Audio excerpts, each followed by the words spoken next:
राधे राधे बच्चों।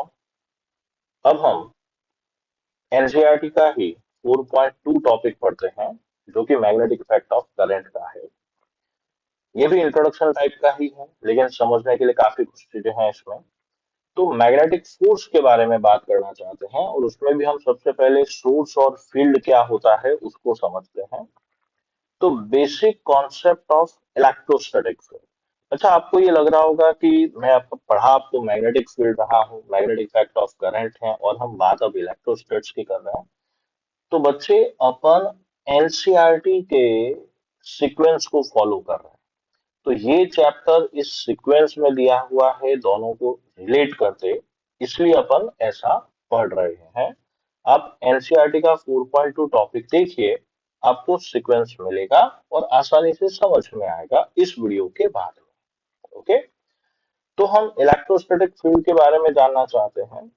तो अपन कहते हैं कि भैया यहाँ पे एक चार्ज है Q1 और ये चार्ज है Q2, इन दोनों के बीच में फोर्स आपने लिख दिया कि Q1 Q2 by are square. तो भैया कहानी केवल इतनी सी नहीं है। तो दो चार्जेस के बीच का जो इंटरेक्शन है वो दो स्टेजेस पर होता है।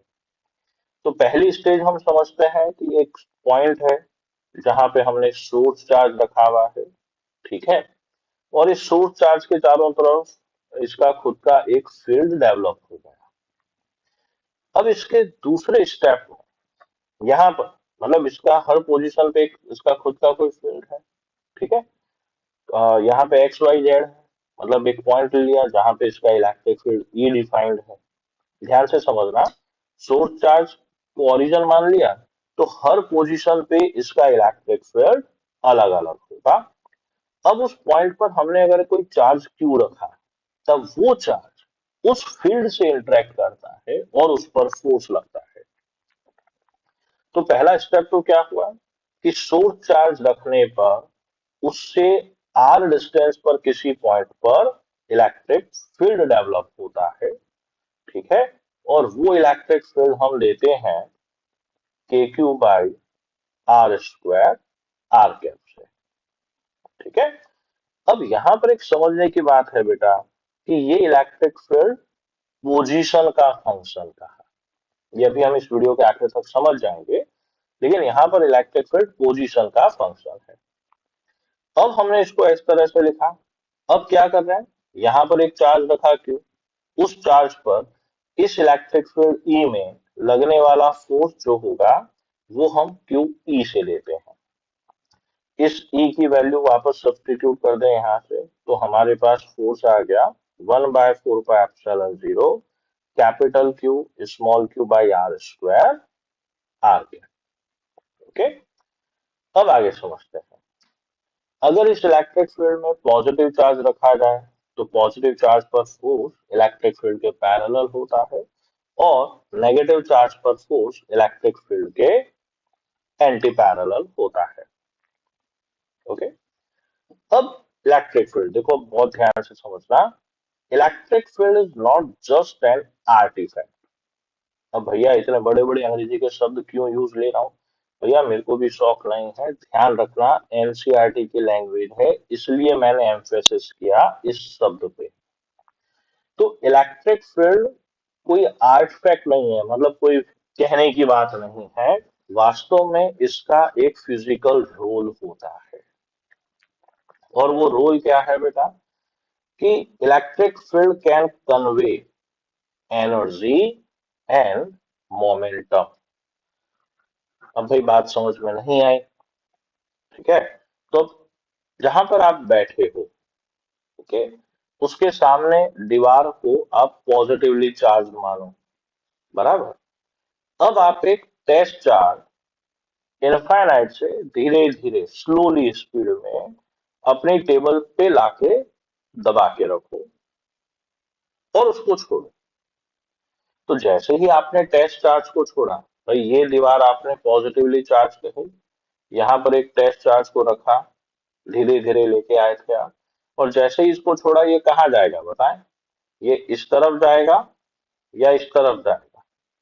हम्म, तो हम जानते हैं भैया पॉजिटिव चार्ज है, इस पॉजिटिव से रिपेल होके वो इस तरफ जाना चाहेगा, उसकी कुछ वेलोसिटी होगी, एनर्जी होगी।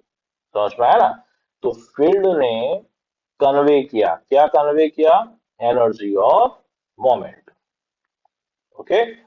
अब आप समझो, आपने जैसे ही कहीं पर एक सोर्स चार्ज रखा, ओके, तो इलेक्ट्रिक फील्ड एक ही झटके में भैया सब तरफ नहीं बन जाता। It takes finite time to propagate. ठीक है? तो इसको टाइम लगता है प्रोपोगेट होने में, और ये किस स्पीड से चलता है? ये इलेक्ट्रोमैग्नेटिक वेव्स की स्पीड से चलता है। अब ये इलेक्ट्रोमैग्नेटिक वेव की स्पीड क्या होती है? That is speed of light.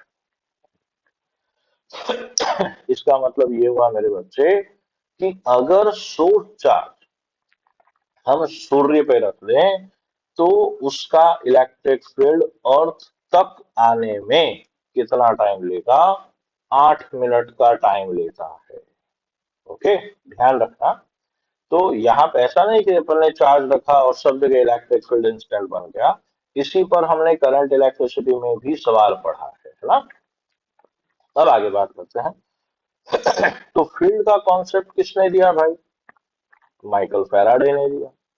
और इस फील्ड के कॉन्सेप्ट को बाद में मैक्सवेल ने इनकॉर्पोरेटेड किया था यूनिफिकेशन में। किसके यूनिफिकेशन में?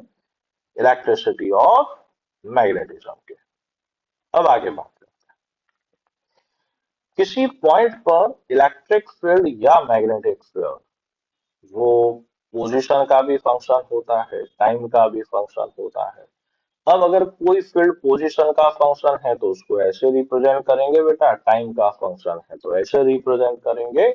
और अगर कोई फंक्शन किसी जगह पर टाइम का फंक्शन है, कोई फील्ड अगर टाइम का फंक्शन है, तो उसको वेरिएबल फील्ड कहा जाता है। अब आगे समझते हैं। तो किसी जगह पर, किसी पॉइंट पर फील्ड एक या एक से ज्यादा सोर्स की वजह से भी हो सकता है।